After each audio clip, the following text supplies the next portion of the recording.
Welcome to Sweet Independence, the podcast for beauty professionals ready to build the business of their dreams. I'm Kristen Kinzel, founder of Utopia Modern Salon Suites. With 34 years in this industry, I've seen firsthand the power of independence and community. We'll ditch the stress, unlock your potential, and give you the clarity and confidence to thrive. Get ready to transform your career and build the fulfilling life you deserve. Your flourishing future starts now. Today we sit down with Desiree Brogan. She's a nurse practitioner who provides medical aesthetic services at our Cranbrook location. From her, you're going to learn what it's like to work for a national chain that supports you while also staying independent. Today we are visiting with Desiree Brogan. She is a nurse practitioner at our Cranbrook location, and we are sitting here in her beautiful suite. And so tell us about yourself. Yeah, so I am a nurse practitioner. I work for Skin Clique, so I offer aesthetic treatments, and I also offer telemedicine services like weight loss medications, hair loss medications, and prescription skincare medications too. So I kind of do all sorts of different things, and I also still work as a nurse practitioner in the hospital. So I still work here locally in one of our hospitals, and I do anesthesia clearances. So I do that part-time, and I do aesthetics part-time. And then I'm also a national trainer with Skin Clique too. So I help train new PAs and nurse practitioners that onboard with Skin Clique. So you mentioned Skin Clique is a national chain. Tell us how you work with them. Yeah, so I found Skin Clique when I was looking to add in an extra income.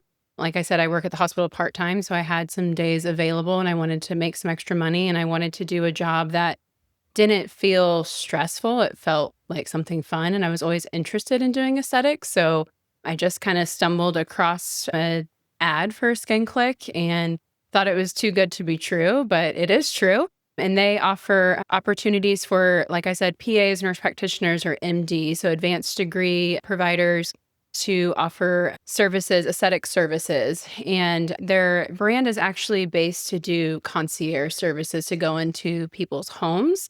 And I did that for a while, and I really loved the idea of having a space and being able to have somewhere where patients could come to me, especially when I got into doing advanced treatments like filler and microneedling. And so when I got into those things, I looked into having that space. But I still do go into the home sometimes to offer like talk services. And that's what Skin Clique is, just wanting to bring one, aesthetic services accessible into patients' homes, but then also bringing in flexibility and joy back into medicine with the providers. That sounds like it offers you a lot of flexibility. Are you an employee or an independent contractor? So I'm technically an independent contractor with Skin Clique. So I get to set my hours, how much I want to work, how little I want to work.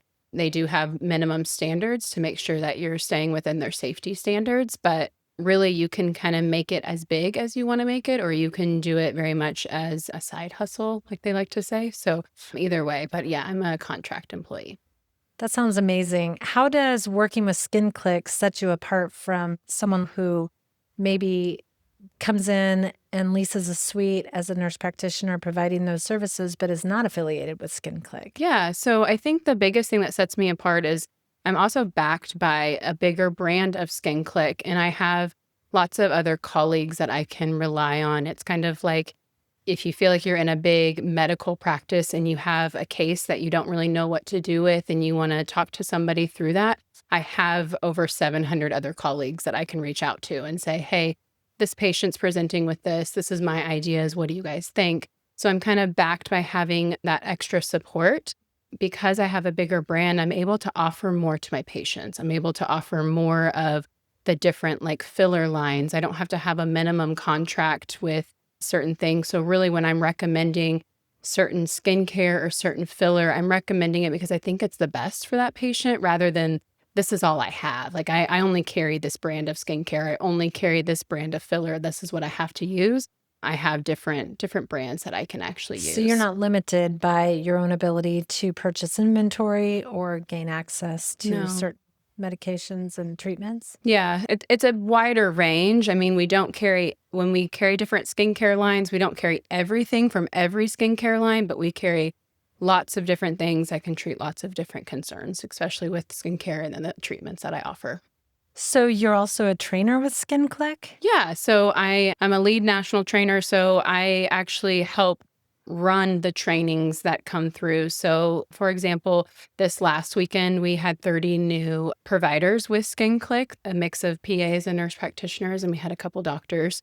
And so I am helping coordinate running the teaching part. And then the next day, we do what we call on hands, where they're actually injecting the patients. So, really helping start those providers starting their new journey of being with Skin Clique. It's really rewarding. That probably gives you a lot more credibility with your patients as well. Not only are you trained, but you are experienced and knowledgeable enough to be a trainer. Yeah, I always tell, if I ever meet somebody new, I do tell them that I'm a trainer with Skin Clique. And I always say, you're in really good hands, because I teach people how to do this. So they should be rest assured I do know what I'm doing when I'm treating their face. Definitely. Yes. So why did you decide to go with Skin Clique rather than creating your own med spa? I would say that, honestly, the initial reaction for me was the cost, the overhead of having a charting system, your malpractice, your supplies, your contracts when it comes to your skincare lines, your other products that you carry. There's a lot of money that's invested in that. And Skin Clique, the only money that you're investing with them is to pay for training. And then after that, they give you all of the supplies. And then, you make a commission off of the services that you provide and the skincare that you sell. So really, it was safe for me to go that route. But the reason that I also continue with Skin Clique is what I have found is the support that I have when it comes to, if I ever, have a question. Also, just having that community feeling, especially being on the training team. And those girls have become some of my best friends. So having that community feel, it doesn't feel so isolating. And then I'm kind of running all of this on my own. I know that I have like a bunch of other colleagues backed behind me. So how is your ability to deliver services unique as compared to a med spa? I think what sets me apart from going to like a bigger med spa is that it's a very personalized, almost a boutique type of feel. There are certain patients that love to walk into, this big med spa, and there's a big waiting area and they're greeted by a receptionist and they're given lemon water. Like, some people want to have that, but then there's some people that they just want to have their appointment with their provider. They want to walk in and the first person that they see is their provider smiling back at them. And that's what they're going to get with me. When they walk into Cranbrook, they're going to come to my studio and it's going to be immediately us.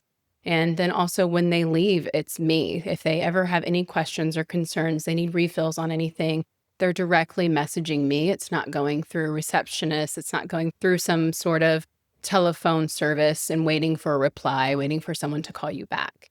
So I think that I offer that. It's a lot more personalized.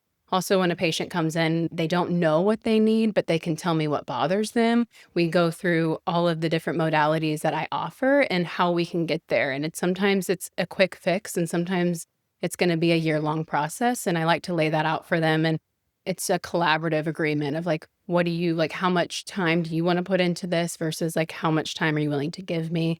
So I really like that approach with those patients. So they get a very personalized, one-on-one, intimate experience with you. Yes, absolutely. So when your patients come in to see you, as you said, they come into the building, they go right to your studio. Do you ever feel isolated? No, I feel like being within Cranbrook Salon, like there's lots of other professionals that are here that I can lean on for other services that maybe my patients might need. For example, we have a permanent makeup artist that's here within Cranbrook, and my patient was talking about her eyebrows to me during my consultation. And so I said, you should really reach out to this person and see what services that they could help you with. And actually today, when she came in for an appointment, she told me she had an appointment with that permanent makeup artist. And so I pulled her into my studio and we all three talked together about what would be the best plan for her and if we can coordinate our treatments together so that she can be treated in her studio, then she can come to my studio, have her treatment, and then she can go home for the day. So she can get the treatments of the different things that we both offer, but it also helps that patient overall. That is excellent care and a very unique ability to be able to offer that. I love that. Yeah. That's great. That's very beneficial to your patient. Yes. So when you're working with the national chain like Skin Clique, what do they provide versus what falls on your shoulders? Yeah. So, I mean, really, when it comes to cost things, I have chosen to pay to have a space to inject out of. So that's something that comes out of my own cost. But like when it comes to like my charting services, like I don't pay for that. And when it comes to like billing and those types of things, I just complete my charts and I submit the payment and everything like that. And then they on the back end review it. And that's how, my compensation is set based on certain tiers. But I do feel like there's a lot of unpaid work. A typical tox patient, especially if it's somebody who I've treated multiple times, their appointment might only take 20 minutes, but there's, the messaging back and forth that's unpaid, the follow-ups. I always follow up with all my patients, no matter how many times I've treated them. There's lots of unpaid work. Hustle, social media is a big thing that you're not paid for that you really have to be present on, especially when you're in aesthetics. People want to see your before and afters. They want to see your face. They want to know your personality before they book an appointment with you. So there is a lot of hustle to it. And I will say when I'm training new people and I'm helping them kind of set up expectations, some people, they have a whole line of friends and family that as soon as they're done with their training, they're ready to be injected. And then some people don't. And I didn't have that. I had a few people that trusted me, and then it was word of mouth. And to me, that's almost better because they loved their treatment, and then they spread that with somebody else, and they love my personality and the way that I approach things. And so the word of mouth and that like small snowball effect has just really been a genuine. I feel like my patients really, they come to me for me, not that they searched Botox, where to get Botox in Wichita, and they found me, and that's how they end up in my chair. That's so and so recommended you. She said you were the best. You are very easy to get to know and trust. Thank you. I don't doubt that one bit, that you do very well with referrals. And your social media is super fun. I love your posts. Oh, thank you. It's very well done. Yeah, thank you. It's fun. I like to be silly on social media. It's a little creative outlet. So, Well, I think it's very real and it's very authentic. Yeah. And so then you feel like you get to know you, which makes it easy to trust you. And as you're coming at someone with a needle. Yeah. So, and I always like to tell people when I'm doing a certain service or if I'm offering GLP, I like to speak from my own experience first, if I can, and then maybe speak to a patient or a friend, their experience. So I'm very open about my own GLP journey. And so when I talk to my patients about their GLP and what to expect and tricks that have worked for either me or for patients, I really like to make it personalized so that they just feel like they actually know that, and it's a little bit of personalized touch. Well, I will tell you, this is a true story. I, of course, going through menopause, gained a lot of weight and was very frustrated, but I was very resistant to GLPs. And when you did a post of yourself, your before and after, I'm sure it was super vulnerable. You were in your home gym. I had never noticed that you had weight to lose, but then when I saw your results, I was like, wow. Yeah. Your results were great. Although, like I said, I didn't look at you as someone who needed to lose weight.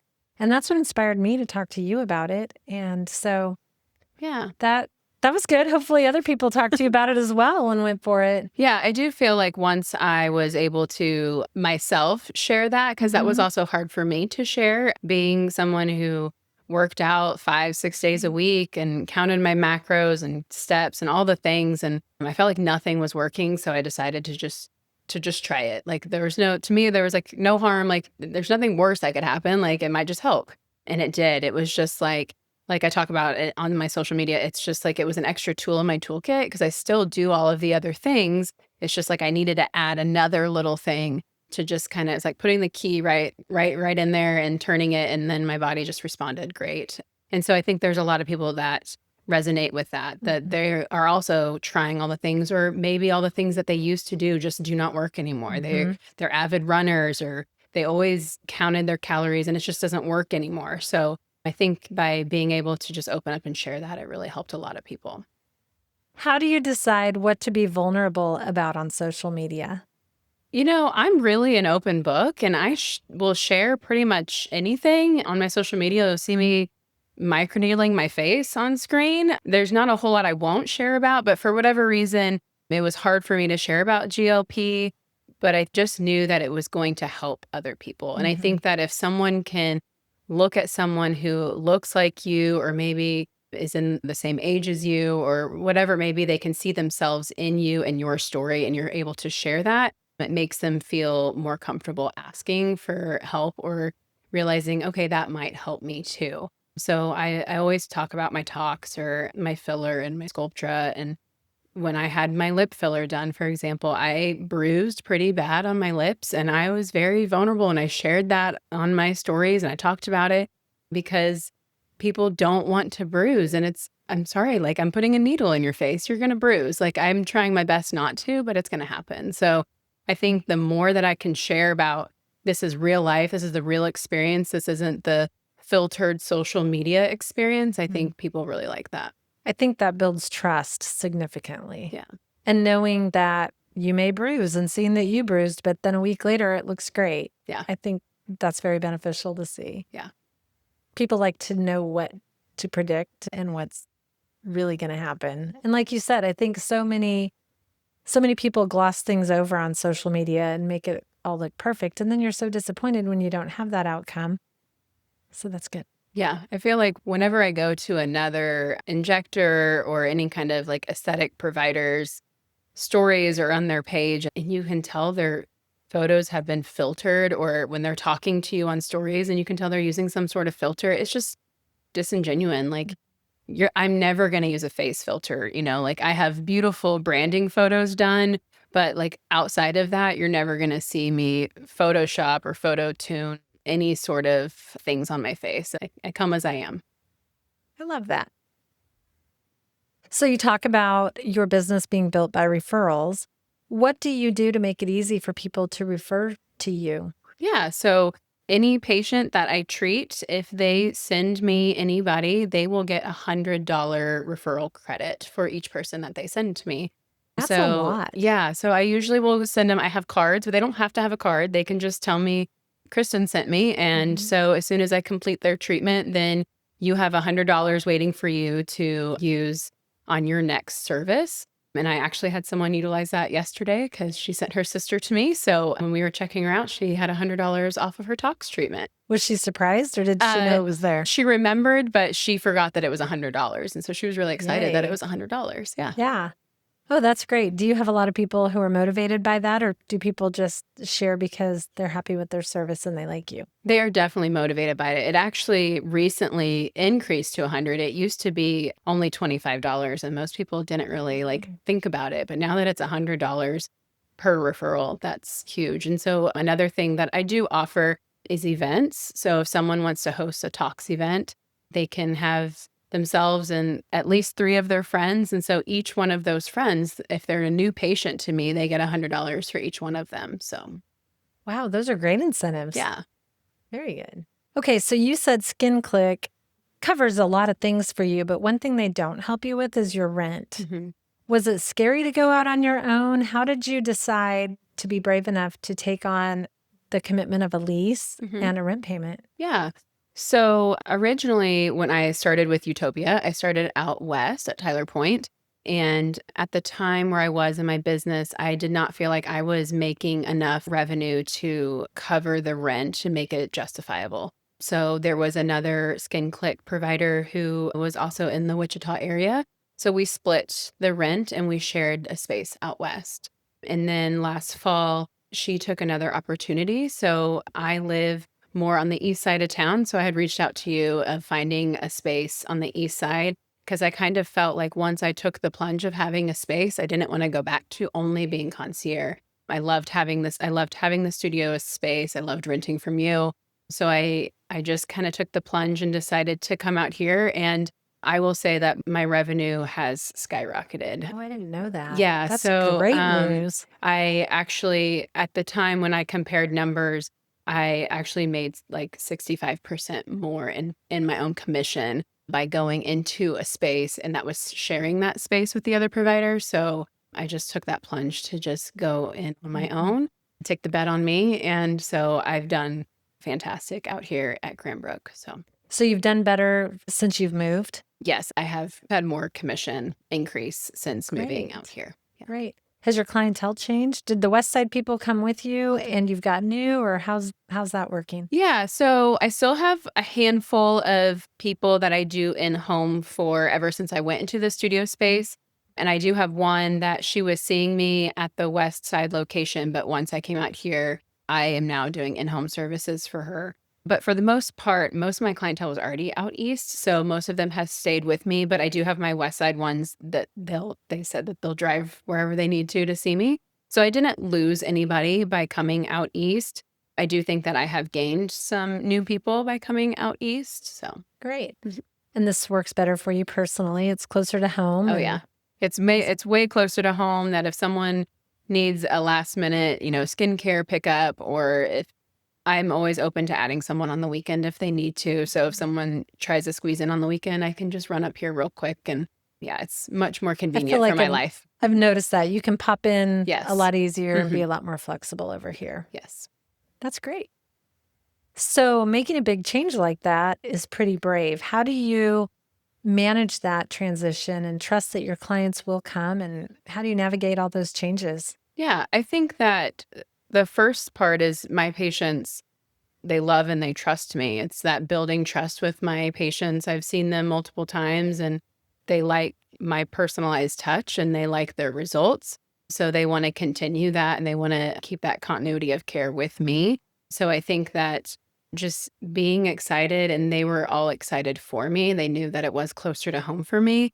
I didn't really have anybody that was disappointed that I was moving to the east side from the west side. And then also just accommodating, like I said, the one that couldn't come to the studio anymore, just making sure that I still have that concierge service available, that she can utilize that. You know what's interesting too? I'm curious to know what your clients thought of this. When you moved from the west side to the east side, you went into a space that is identical. It's set up, everything's in the same place that it was before, and you duplicated it exactly. Yeah. Same walls painted the same colors, same shelves. It's like deja vu, Yeah. but you literally like picked it up, moved it. Were people surprised at that? No, because I talked to a couple of them about it as they knew I was moving, and I told them, I don't know if I'm going to change everything. I just love my space. And I just remember someone just being like, then just copy and paste. So that's what I did. And that was like my request. It was like, I just want you to copy and paste. I mean, even like the orientation of my room is the exact same. So all of it is the exact same. I did have to add one more shelf to my skincare because I started carrying a lot more here in the studio. Change. Yes, it is a good change. And then my sign has just my name on it on my door. So I had to change that. That's really cool. That was fun to see it happen just exactly as you said it was going to. Yeah. So do you feel that you bring something different to the table versus maybe an RN or a esthetician who injects? Yeah, I think that there are RNs and estheticians that they have completed training that requires them to do tox and filler, and they have good results. I also think that patients sometimes aren't aware of the risks that come along with filler.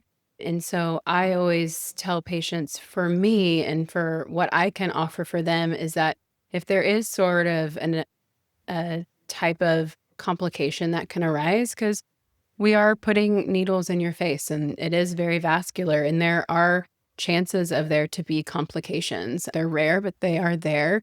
I always tell patients that I'm going to be the one managing that. I'm going to be the one that has to dissolve it and help that complication if we need to. Where I always tell patients, I don't know what everyone else's protocols are, but this is my safety protocol. That's a conversation I always have with my patients before we do filler, that I have the emergency medicines here. I have a protocol in place if something was to happen, and that I'm the one personally that's going to be taking care of you. That's a game changer, I would think. Yeah.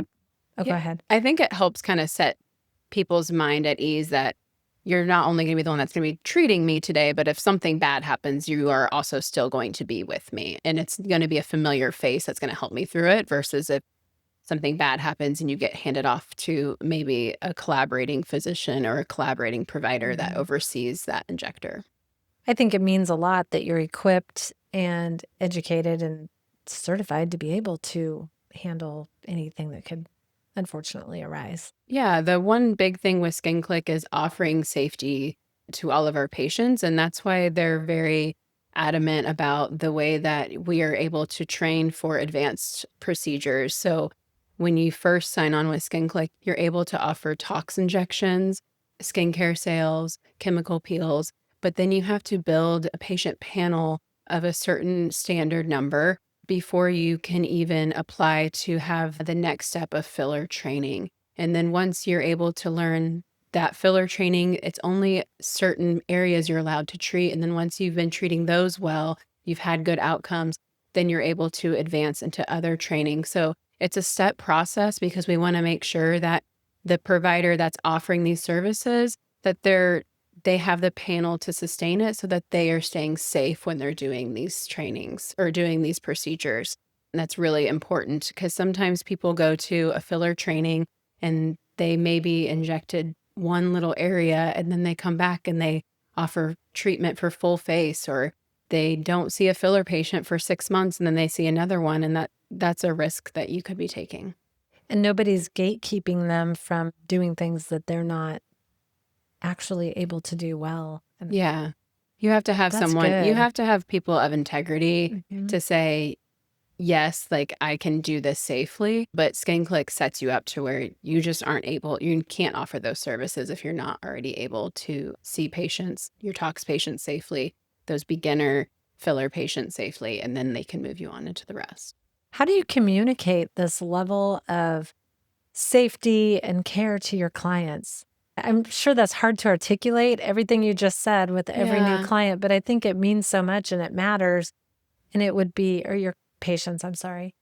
But I think it's important. Yeah, I think it's hard because a lot of people do chase a number. I get a lot of messages. How much do you charge per unit? How much do you charge per syringe?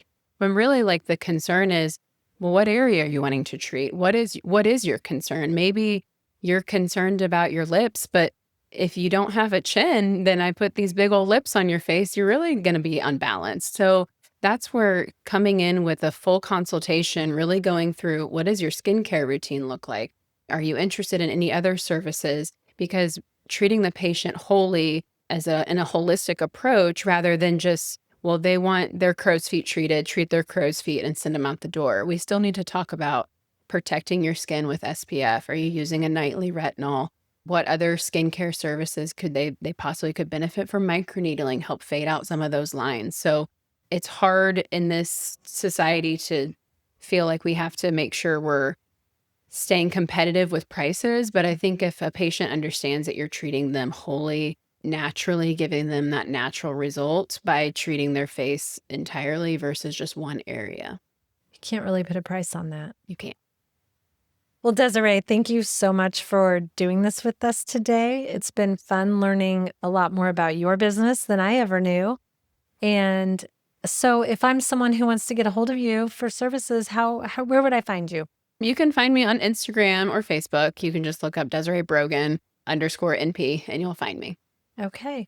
Also, you can go to the Utopia website and go to the Cranbrook location, scroll down and find Desiree. And I think your phone number might be there if somebody wants to just get direct access and give you a call or a text. Yep, they sure can. Well, thank you. You're welcome. Thank you so much for listening today. If you haven't already, be sure that you are subscribed on your favorite podcast platform so you don't miss a future episode. And if you would be so kind as to leave us a review on Spotify or Apple Podcasts, that would be incredibly helpful. It's one of the best ways to support your favorite shows. If you've already done so, thank you so much. Be sure to share this episode with a beauty professional who will be inspired by our conversation.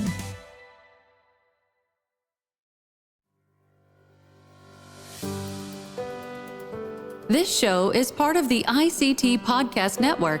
For more information, visit ictpod.net.